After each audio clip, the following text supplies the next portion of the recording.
yake, kurwara nekufa zvese zvapera, vaponeswa vosangana munziyo.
totenda nezuro takadzidza pamusoro the problem of sin. Shuwa tikaona kuti chitema chine dambudziko muupenyu hwedu sawani. Isaiah akatisira pachena kuti ishuwa kubva kumusoro kusvika kutsoka hapana pari right. Haende poshuwa hapana. Ukaona uri baba mukati memba, mai kana wana wachitombo appreciate zvimwe zvaungange uchiita mukati memba. Praise be to God. Simba iroro harisi mumunhu iroro. Harisi mumunhu hamuna chiright. Fair chaiyo. Egapo munhu hasi right. Hasi tombori right ba. Hasi right. Hasi. Bata mwari ngatendwe lokuti kuchina namai womuonotoita zviri right. Kuroti pane zvimwe zviri kuitika rimwe simba rimunokuwapo. Pane mamwe mayuthi vakomana nevasikana unotoona kuti inga pane uright uripo. Kuroti pane chimwe rimwe power riri kuoparita risiri ratoziva remunhu. Because zviro tatonoti munhu haasi musha wega kusiva wega hausi right. Kana iye wacho akatomira pamberi penyu fair chaipo kusaloga haasi right. Haasi. Saka mangwananani toda kudzidza pamusoro the power of the cross. The power of the cross. Simba remuchinjikwa. Ene pana Isaiah. Uyeka maima vichitofamba nyaya yatotanga yatopa basa so mapa mission. Matotanga mission empowered for mission. Chapter 53, Isaiah 53, toda kutanga pavhesi ya6. Pavhesi ya6. Yeah. Isi chose takanga. Aha. Sorry, batai. Isi chose takanga takarasika samakwai. Aha. Takatsauka mumwe nzira yake. Alright. Asi Jehovha wakaisa pamusoro pake kuipa kwedu chose. Okay. Tinotenda garai. Now, Bible ratiro. Isu chose takanga takarashika samakwai. Mumwe nenzira yake. Asi Jehova ndokubva watakura pamusoro pake kukundikana kwedu tose. Mumwe nomumwe neyake nzira takarashika samakwai, gone astray, everyone to his or her own way. Mumwe neyake nzira, far and near. Mumwe takanga takarashika samakwai. Asi Jehova ndokubva watakura kuipa kwedu tose. Wamwe taiwanikwa mukati mitambo yedu yaiwe mvakumba, muchongoyo, mukamba, Shangara, Jerusalema, mabira, midzimu na mashamba, ngoto netototo ndo dzaiwe dzedu nzira. Mumwe neyake, gone astray, takanga takarashika samangwana.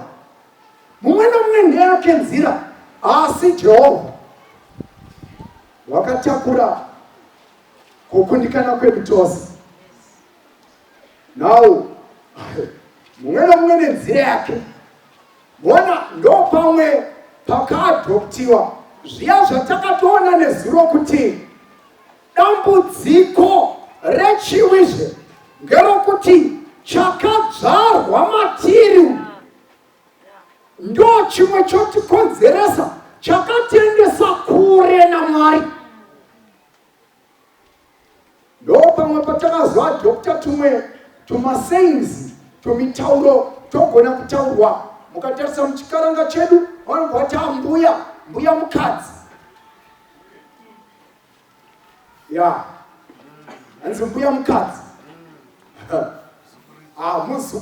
Muzukuru uyu nambuya hanzi muzukuru mukadzi, muzukuru mudondoro, muzukuru mudondoro wepwa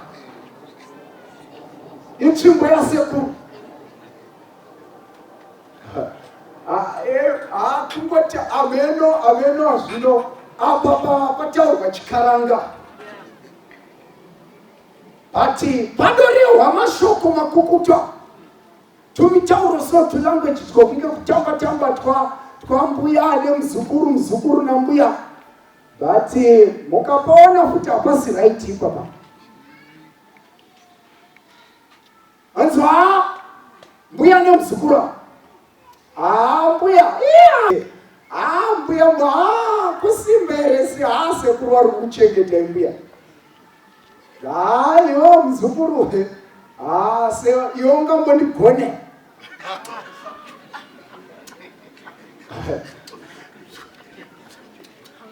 Gone astray. Hamugoneki nokuti mwadi. Wanenya dzao gone astray. Gone astray. Chukobatazwe pana Ephesians chapter 5. Ephesians chapter 5 verse 4. Ephesians. Ephesians chapter 5 verse 4. Verse 4. Verse 3 na 4. Vesi ya 3. Asi upombwe Asi netsvina yose. Asi upombwe netsvina yose. Kana kuchiva. Ngazvirege kurebwa pakati penyu. Ngazvirege kurebwa pakati penyu. Sezvinofanira vatsvene. Sezvinofanira vatsvene. Nezvakaipa. Nokutaura zvoupenzi. Nokunemera. Izvi zvisina kufanira. Izvo hazvina kufanira. Asi zviri nani kuonga. Jesting and joking. Aripo mamwe majokes kumwe kufara kwacho. Vana vati chachi chaicho. Hazvina kuipa kufara. Wozwana kungoti ko chiKristu is seriousness. No. Nogona kuva serious kuti uri chigevenga chisingaiti. Saka havuna kuipa kufara, but kunowanonyanyisa kudawo zvemajokes izvi. Pamwe pacho pachenjerei.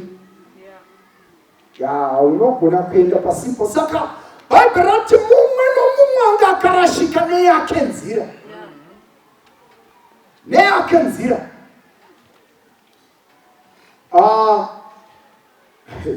Onzi wangu haanoda ndichimbodarwa hangu haana ndichimbotamba hangu. Chinotamba makumbo muromo hautambi.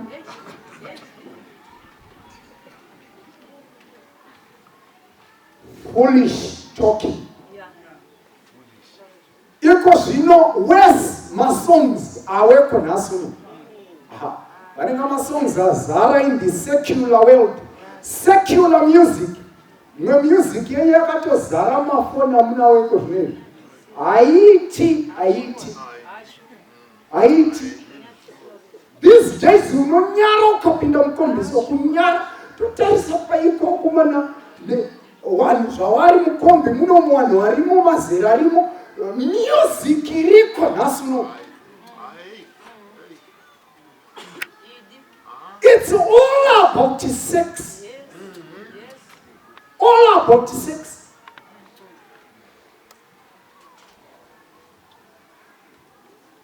Mumwe nomumwe nenzira yake. Munoona the way yacho yavari kuimba nayo. Wes nekatambiro kacho. Mwadiziva secular music dzaimbwa nana Simon Chimbetu dziyaidzi. Nedzaimbwa nana John Chibadiro ana Thomas Mafumo. Ose wayo secular music. But kana mukamboti compare yenyu newakuimba mazuva anaya. Too much.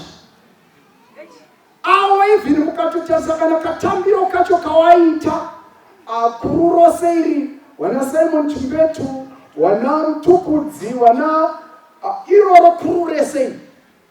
It's secular music. But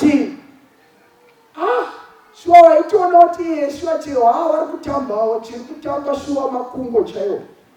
Yeah. But iko zvino izvi chiri kutamba makumbo hatambi. Musoro amenawo mwacho hawazokuita zvezvigumugumu zvavo kumazuva ano. But most of them chiunu ndodambudziko. But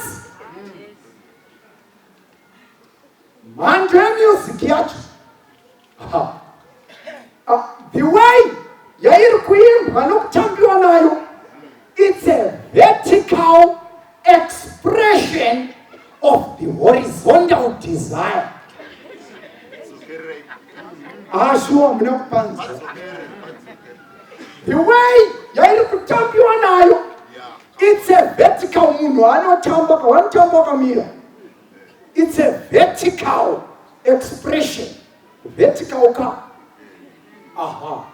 vertical expression of a horizontal desire. One jump kamira. But but the way they express themselves, it's a horizontal desire. Horizontal ka. Yangarara. Mumwe no mumwe nzira yake. Amen. Gone astray. Gone astray. As in Romans chapter 5. Romans chapter 5. Verse 8. Verse 8. Ah. Asi Mwari unoratidza rudo rwake kwatiri pakuti Kristu akatifira tichiri vatadzi. Wamwari mumichongoyo yavo, wamwari muJerusarema wachitamba Jerusalema, wamwe mbakumba, wamwe wachitamba idzo dziriko mazuva ano. Bhaibheri riri kuti asi Mwari wakaratidza, unoratidza rudo rwake kwatiri pakuti Kristu wakatifira. While we were yet sinners, Christ died for us. Yeah, tichimo ende pasina hope yekudzoka, hapasina, led astray, tiriko kure nepedyo. Kristu kubva afanorembera zvake, no hope yeto kuti unofirana kuti pada pangazongoitawo anoti ndaneta nekutamba Jerusarema nemuchongoyo, nekutamba wanarumba, nekutamba kwasa ndombolo, you can name them. Pangazongoitawo anoti ndaneta. There is hope in Jesus Christ. While we were yet sinners, Kristu wakafanotifira pamuchinjikwa.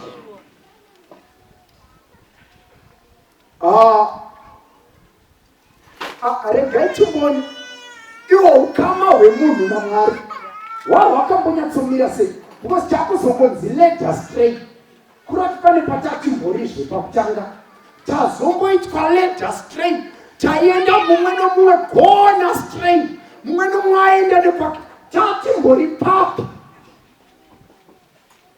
Jeremiah 3 verse 14. Jeremiah chapter 3 verse 14. Right, come on. Verse 14. Zvanzi naJehovha. Zvanzi kudini? Dzokai imi vana vakudzokera shure. Zvanzi naJehovha. Mama kaenda gone astray. Yes. But panapa pari kunzi zvanzi naJehovha. Dzokai imi vana vokudzokera shure. Right? Nokuti ndiri murume wenyu. Nokuti ndiri murume wenyu apa ndopada. Ende Ndichakutorai. Mumwe paguta. Mumwe vaviri parudzi rumwe. Wawiri parudzi rumwe. Ndichikuisai Zioni. Ndichandokuisai Zioni. Praise be to God. Takaendeswa kumajokochwa echivi. Seri kwenyika. Kumachonyonyo ndokwatakasvitswa nechivi, led astray. But zvikanzi zvanzi naJehovha, dzokai nokudzokera shure, nokuti ndiri murume wenyu. Apa ndopandiri kuda, kumwoko kana ndikakangamwa, Mwari ngawandibetsere, ndiri kuda. Nokuti ndiri murume wenyu. Roti panapa chiri kuiswa pachena ngechokuti the original relationship yakanga iri pakati paMwari nemunhu iri kufananidzwa nerelationship yemurume nomukadzi. Asi pakapinda chitema, that bond yanga iri pakati pemunhu naMwari yakadisturb. Chitema kubva chasvopinda napakati ndokupaza. Mukarowa pana Isaiah 59. Mukarowa verse 1 na 2. akapinda Mwari ari kuti ukama hwedu naye ndiri murume wenyu. Ndo ukama wa Kristu nesangano rake. Sangano ndo mudzimai wa Kristu. Kristu ndiye murume. Saka chitema zvachakaita manje chakaita sei? Tarirei rudo rwaJehovha. Unomwana wakuerenga chapter 59 verse 1. Chapter 59 verse 1. Na 2. Tarirei ruoko rwaJehovha haruna kufupikiswa kuti rukoniwe kuponesa. Nzeve yake haina kuremerwa kuti ikoniwe kunzwa. Asi zvakaipa zvenyu zvakakuparadzanisai naMwari wenyu. Zvivi zvenyu zvakakuvanzirai chiso chake kuti arege kunzwa. Zvikanzi panapa the sin problem yazuro here ndo yakadisturba our relationship with Christ. Ukama uyani hwemurume nomukadzi hapachina yanguva rafu futi.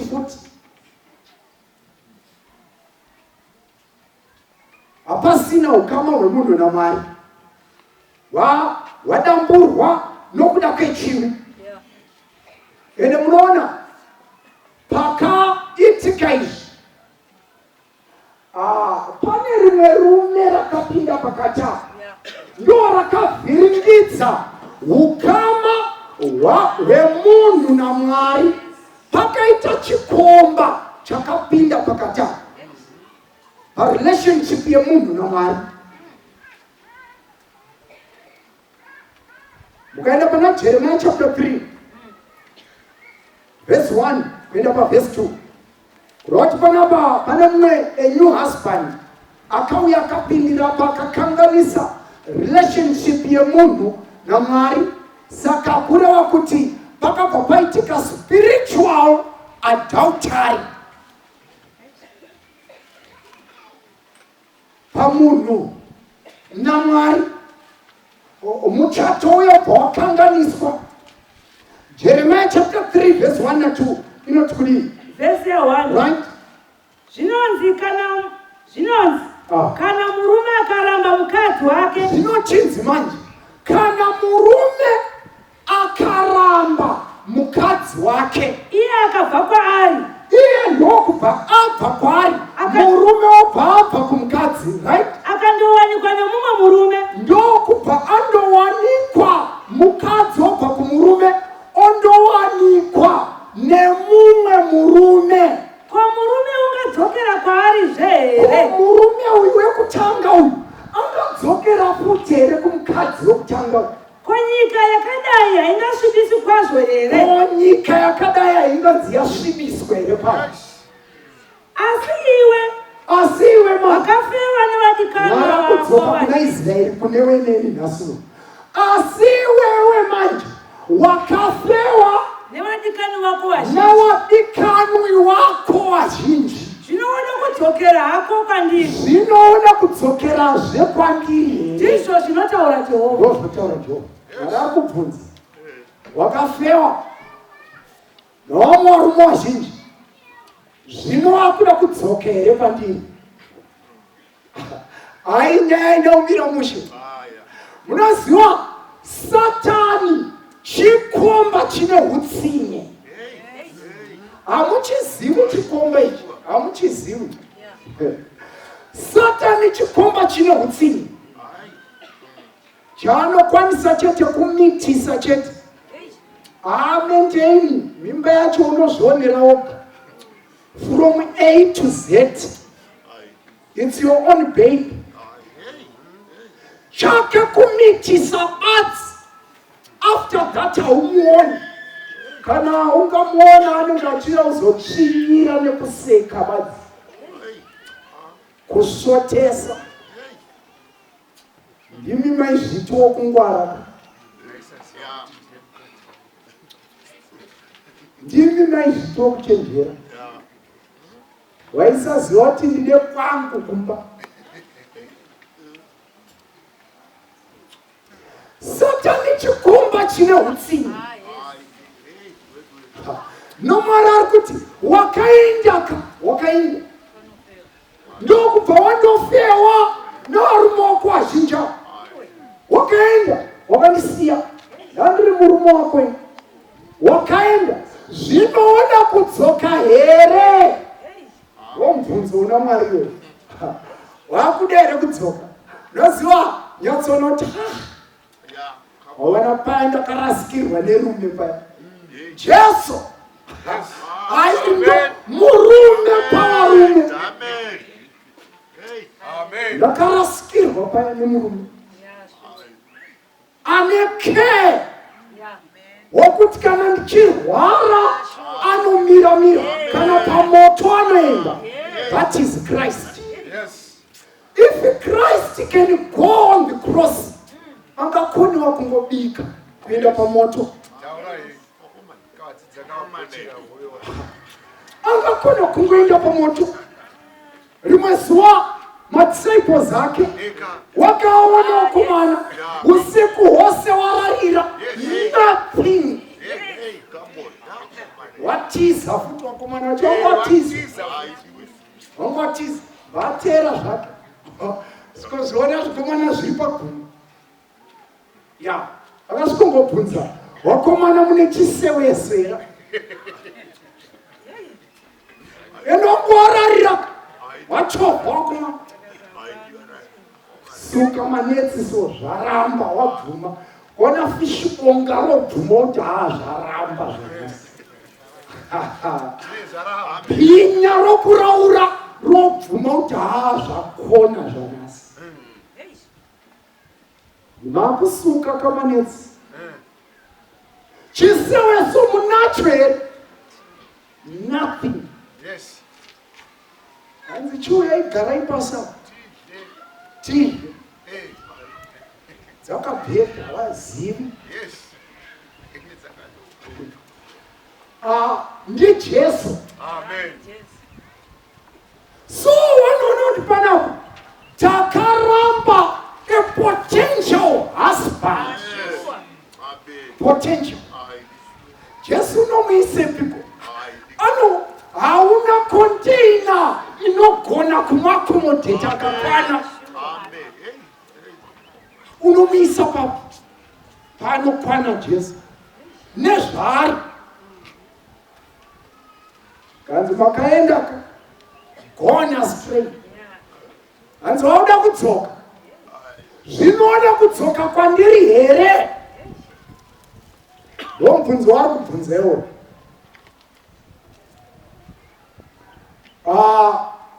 Satani chikomba chinongopromisa, pamapromises apo unokuwara. Moti ndokunyeperai mukuerenga Genesis chapter 3 hamuna kwanzwa mamwe mapromises acho pacho pakatemerwa maperenzeri ekutanga. Mwari wenyu akaona kuti mukadya muti uyu ende munozokwara kupfuura iye Mwari wacho, ndosaka makaitirwa majerasa. Akatoona kuti mukaudya chete munosvinura kudarika, yeti wangu wakatopana wakadaro. Hanzi kusvikira ukapa Satani mukana wekuti aadvertise nokukwara. Satani unomaketa, akaumaketa so the tree of good and knowledge in writing. Achaumaketa achatizivi zvake. Ndopanonzi mukadzi kubva akukompea zvaanzwa zvaari kuona, akati ichi ndoshuwa manje, ndokutora muchero wawo akadya. Kubva panguva iyi ndobva azoona kuti mai akatorawo wazi chivi chiri contagious ka chivi chiri contagious chotapukira choita semaperembudzi. Uyo vandotapurirawo Adhamu wese mani wakutanga kukosora muEdeni. Shuwa muEdeni zvadii? Adam, what is your problem? Avo wakatiza Mwari, avo Mwari achingona gone astray. Saka vazhinji vanofunga kuti kutiza Mwari bonakirwa nechivi pinda mune zvakawanda. Our young people join us uno premarital sex. Vamwe vanodhakwa panapa vanoshandisa madrugs. Ipo panapa pane wanawo matendomo. Ipo panapa waripo wane zvinodhaka pano pakembi panapa. Vamwe vacho muri kutosenerera muchingoenda pamubayira. Ari kunzi ari pakembi. Gone astray. Kunyangwe nepacamp meeting. Gone astray. Chiwa achirespect kuti uri pai. Achirespect kuti uri pai. Gone astray. Wakaenda vamwaru zvinoda kudzoka here. Vamwe vakafunga kuti kuronga ndokupfuma. Nhasi chawakabata chowanetsa. Vamwe vacho vakazvitanga hwachipo. Wana ndo wasara wotambura. Gone astray. Zvinoda kudzoka here. Waziva ndaimbowa kunana Tamandai uko kuchipinga mukatu uko kunana South Down Tea Estates nana Rose Common Tanganda Estate uko kwa Tamandai border chayo neMozambique. Vamupagara ipapa 6 months. Paiwe nemwe n'anga yenzi chine ngozi. Wamwe maybe makambonzwa zitei. Yanga si right. Ndunge uyo maiziwa ngari mfana. Pana chine ngozi. Ndunge ndotwa yetu mapathfinders tukana chine ngozi. Mukatenda murumo aiwe nemadzimai 40. Handisi kudza drama ini ndakawepo paTamandai paya ndoba ndaigara paprimary. 40 madzimai. Rimwe gore wemabhethi wati mhuri yanga isina mabirth certificate. Ndotoresa vana vake mabirth certificate.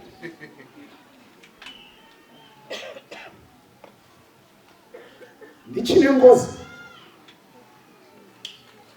N'anga chayemandiri akazofa manje muchinda. Akafa. Pandakasvika kwanga asisiku. Anga akashaika. Madzimai mamwe makuru acho vamwe vakanga vashaikawo zvichingododaro. But praise be to God. The power of the cross. Patakaita effort ikoko 3 madzimai ake akabhabhatidza plus warora. That is the power of the cross. Gone astray. Mumwe nomumwe nenzira yake. But Jehovah vakakandira hake pamusoro pake. Saka ndopanzi zvinoda kudzoka here. Vamubvunzo una Mwari pacamp meeting pano pamhondoro mangwana nani. Romans chapter 7. Hati zvinoda kudzoka here. Roma inoti kudini. Romans chapter 7. Enda pavhesi ya 24 nevhesi ya 25. Vhesi ya 24. Right? Ndiri munhu ari pakutambudzika. Ikanzi ndiri munhu ari pakutambudzika. Ndianiko uchandisunungura? Ndianiko achandisunungura pamuviri worufu? Mwari ngaawo. Si Mwari mwa. naJesu. Praise be to the Lord. Ishe Mwari wedu. ngaongwe kuburikidza naJesu Ishe wedu. Naizvozvo namurangariro ndinobatira Mwari. Aregai. ndiri munhu ari pakutambudzika, ndiani achandisunungura pamwiri worufu? Munhu azopengenuka manje anoti ano mumaoko andiri hasi sefa. I'm not in the safe hands. Zvaipromiswa zviya dzaive nemadzoka. Satani wakafanana nezvimwe chikomana mazuva ano, maybe zvazvishoma, but maybe wamwe mazera angangodeitawo mazera angu zvichiti dzokei. Akafanana nedzimwe boys dzaimbowapo dzokuti aiti kana undopfimba musikana anoita bhutsu dzokukwereta, hembe anoita dzokukwereta. Ndiri kutonzwa vamwe achiti ehe waiwa maguru pacho. No, mukatarisa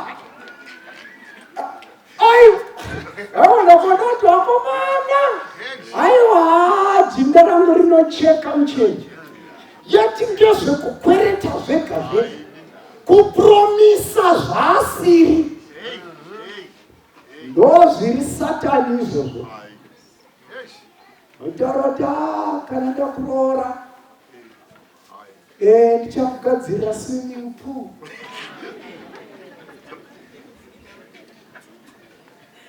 Ende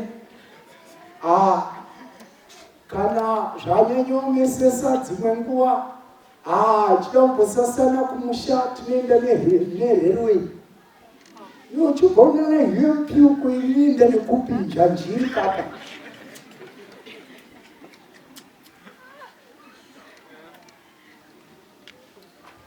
Zvikanzi panapa pachapter 7 ndiri munhu apa kutambudzika, ndakasangana negomba rine hutsinye. Ndiri munhu ari panguva yakaoma chaipo. Ndiani achandisunungura? Ndomubvunzo mazi. Hakubvunza mukadzi waKristu.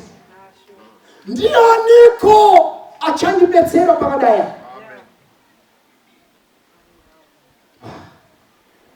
Zvinochinzwawo because kana mada kutanga nyaya dzemuchato idzi, inzwawo Roma 7. Roma 7 verse 1 na 2 inoti kudini? Verse ya 1.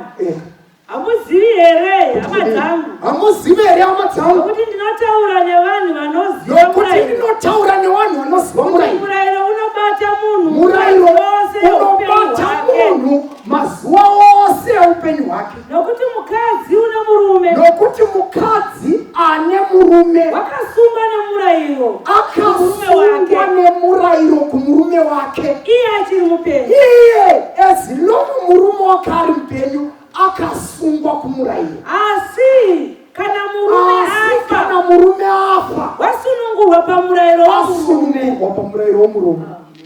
Ndiri munhu ari pakutambudzika, ndiani achandisunungura? Zvinochinzi relationship yawakapinda mairi kutoti utosunungurwa zvakutoda kana murume afa. Gomba iri ukagona kuti rife, you are free. You are free. Kana ukagona kutsvaga kana wemakonzo kuuraya murume, you are free. Hence pamwe hautongi futi nemedha. Saka ndiye wachema manje pana Romans. Ndiri munhu ari pakutambudzika, ndiani achandisunungura pamuviri worufu?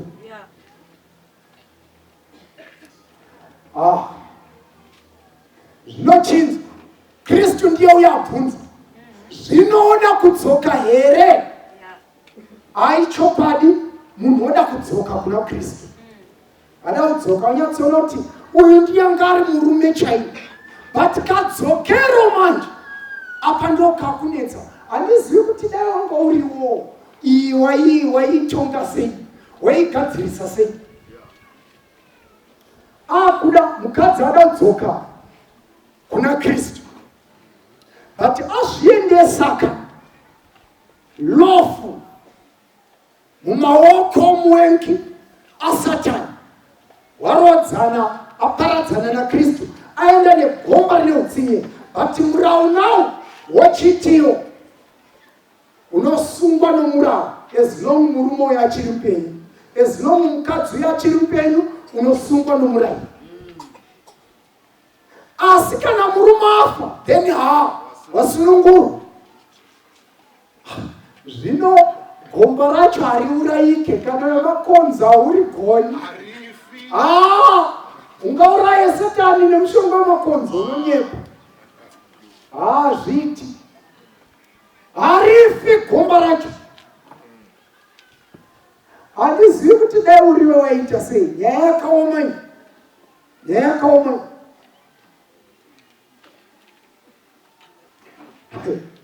Wotofira pamudzonga wenyama semhunzi. Because gomba racho harifi. Ende kuuraya kwacho kunonetsa. Iri zviya zvamunoita zviya zvekukanga mafuta muchibira zviya, chaite gomba racho iroyo haizvaritombonzwi. Mukatoita zvomoto, especially wedu wemechisu, harina zvarotombonzwa. Ronetsa kuuraya, ronetsa. Saka ndiri munhu ari pakutambudzika, ndiani achandisunungura?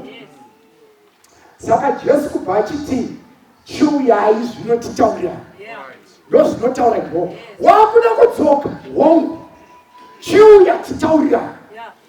Kanzi dhiri racho rawepo ndeiri. Jesu nawo ochiti ndoda kukubetsera kana wakuda kudzoka.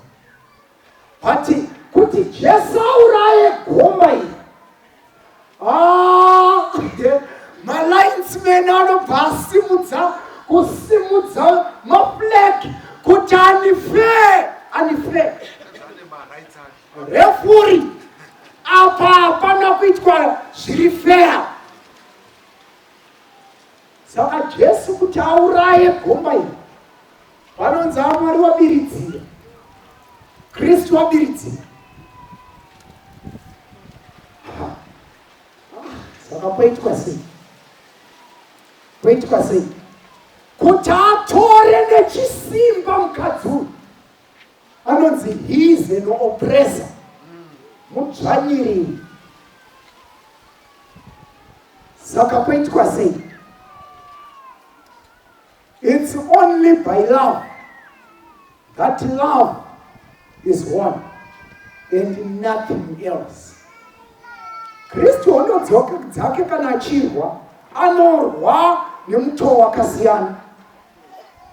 Saka hondo yaiwe hondo yokurwira mukadzi. Kana paine nyaya isina kumira zvakanaka, inyaya yokurwira mukadzi. Haisi right?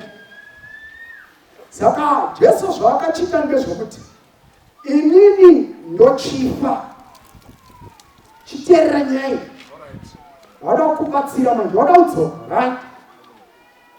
Nyaya apo ngeyekuti ini ndochifa, but pandofawo tochitofa tose. Kuti totoihwina, because chapter 7 iri kutotiyo, chapter 7 yaRomans iri kuti panotosunungurwa only death, if death do us apart. Then wasunungurwa zvekuroora mumwe. Patoda rufu, saka kuti ibune nyaya yacho.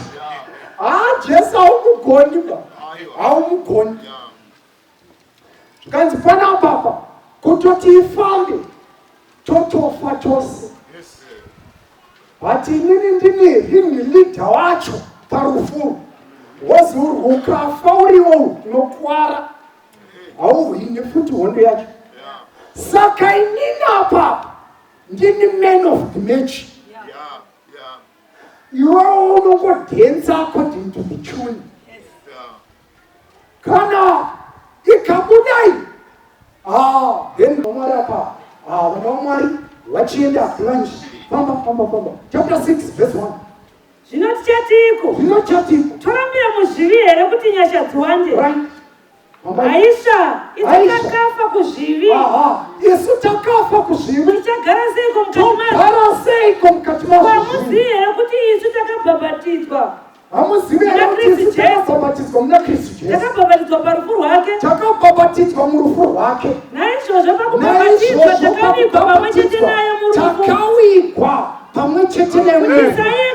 Kuti saye Kristu akati afa nokumutswa nokubwinya kwababa saizvozvo nesuwo tifambe noupenyu. Praise be to God. Raipasi munomara. Saka Kristu akatoti the only best way totofa chose, then kana tafa chose yakanzurwa yapera. Saka Kristu vazvimisira kuenda pamuchinjikwa, ndokufa pamuchinjikwa. Paakafa zvikanzi iwe chaunofanirwa kuita kuchifa kuzviwi eka. Ukafa rwandofa urwu hauwanikwi futi. Urwu ndotopinda ndirini man of the match. The cross ukapinda uri haudzoki. Apa haudzoka. Ini ndichopinda on the cross ndirini man of the match. Iwewe chako wochingofa kuzviwi. Zvinorume racho kana rafa ndo rakataurwa manheru panapa. On the third day, nonyepa. On the third day, denga rakangomuka richingoti mwana tomuda kumusha. Ngirozi ikaburuka ikaita chahwiriri, yakadzika kunanga paguva raJesu. Dombo rikakunguruka rikaenda uko. Wakuru wasvika kubva ndogara zvayo pamusoro. Ndokubva yangoti kuna Kristu, Baba vanokuda kumusha. Kristu ndokubuda muguva. Achibuda pamusuwo weguva ndokuzamura ndini kumuka neupenyu. Unotenda kwandiri kunyangwa akafa uchararama. So chako is to die to sin. Christ wakafa kare pamuchinjikwa. Saka nekudaro paitwa cheka ukama naSatani iri fair ende iri pamurayiro kwakuita sunga ukama naJesu Kristu. Detach and attach. Detach with the devil and attached to Christ. Through the cross.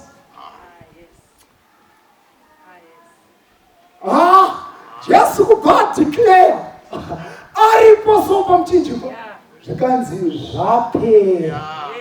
It is finished. Zviya zvokushandiswa nezigomba iri, it is finished. Kungoitiswa zvese naSatani, shongoneswe pornography naSatani, zvapera mani, zvapera. Amen. Ungaswera uchiteera wana Rihanna, zvapera mani, zvapera. Ungaswerere zva secular music, it is finished. Nai hanzvadzi dzangu nana mai, shuwa waswererana nefashoni yenyika ino, kuzvikaka muviri uri kunge ngoma. Munhu akapfeka so unoshaya kuti chapfeka chimwe chii.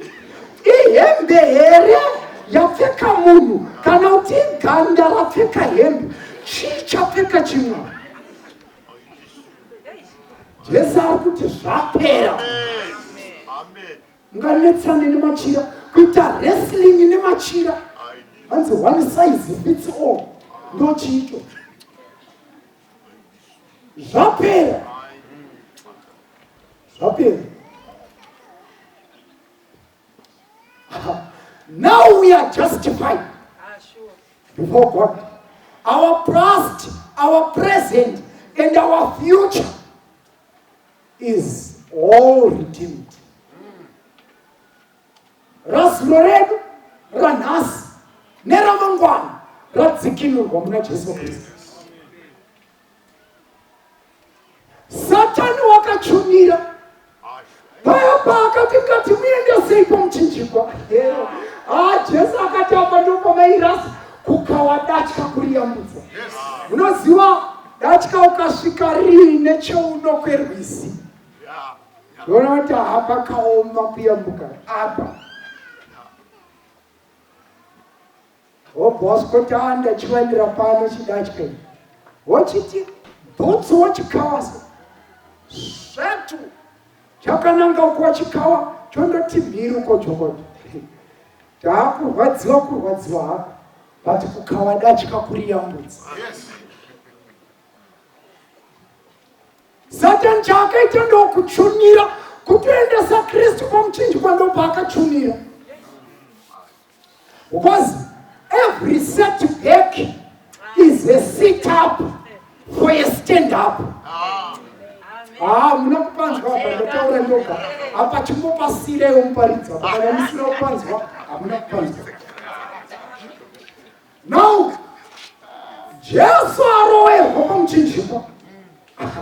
Muchinjikwa uyu wakamurowera uri pasi so uri pasi ndopo wakamurowera uri ndobata zvinokwana wangu wakachera mazikomba awaruma ngausimudzwe asungira mazirhopsiso wakadhonza maroman soldier ndokubva muchinjikwa ndonyatsoti muzigomba weight yese yaKristu kurembera pamuchinjikwa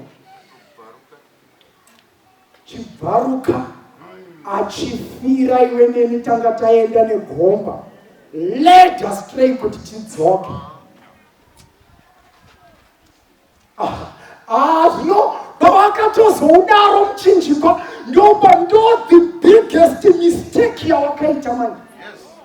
Because kavhesi rinotiro hanzi kana ini ndichinge ndasimudzirwa panyika ndichakwewera vazhinji panini. Christ ndopakabva called the whole world unto himself. That was the biggest mistake yawakaita. Maybe wakatosiya zvauri pasi kuda usimudza kuti ari Australia anoona ari kubhicha anoona kuti ufewe wakaipa kuti pambi dzimuonewo Kristu aripo pamuchinjikwa wariko kumabhichi echitema. Those who are far and near, they must see the cross. Look and live. John 1 verse 4 inobhatiwa nokuti wose wakamugamuchira akawapa simba kuti wawe vanakomana waMwari iwo anotenda kuzita rake. Saka zvatawewa Kristu ngatichiregai kubereka wana wakafanana negomba kwatakabva. Hapana chinhu chakaoma manje kuona mwana akafanana newepa next door asi akaberekwa pambava.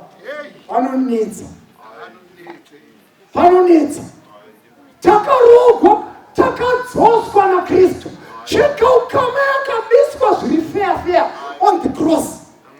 Ngatichiberekerai Kristu zvibereko zvomweya zvinoratidza kuti izvazvibereko zvepaKristu. Wai tichikubereka zvegomba kwatakabva.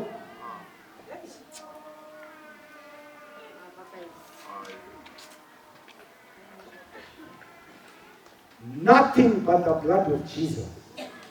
Waenda kureka, wada utsoka, wada unamata panguva iyoyo. Waripo vari kuti ndingaerewa sei munhu. Hakuna chimwe, nothing but the blood of Jesus. Somari gadzirisa waya dzako zvakanaka. Pane imwe maikera. Mune maiki mangana. 4. Right. Do mamwa. Do kumbira mamwe makoresters. Kuno. Barimune mangani 1 2. Barimune mangana. Mambai wan homework. Barimune mangani. Makoresters. Do kumbira mamwe makoresters. Mambai wan homework. Mambai. Chai mati. Uwe mamenka. Oyera seni moyo Yomaro pace Jesuye Ekandino Chenandeniwo Yomaro pace It's what the Mori Fighter Papachitsu Panguenui Wakuna kutsoka kuna Yesu Kristo. Waripo wakazvimisira nezuro. Waripo vamwe varikuti ndakanenda kure voona kutsoka kumusha. Voda kutoka panguva dzamasikatara. Uya kuna Jesu. Waripo wakauya nezuro pano. Wakati vanoda kubhabhatidza. Ndokukokai mose. Nezita raJesu, come forward my brother. Come forward my sister. Ubhabhatidzo mazuva ranhasi kunorambanana negomba Satani kutopinda murufu kufa naJesu tomuka naJesu through baptism. Vakadaro walk forward toda kunamata. God bless you my sister. God bless you my brother. Amai wanomari toda kunamata. Toda kunamata. Yes.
mukasimudzirwa tikakuonai muri makarembera pamuchinjikwa muchikwevera vazhinji mumwe nomumwe mukurasika kwake muchitikwevera kuruponeso rwenyu. Tendwai Mwari mupuwe piri nemhaka yerudo rwenyu rwamaratidza. Pamasikati ano Mwari hatingatyi wakaipa, wakairi Mwari puwa irikudzo.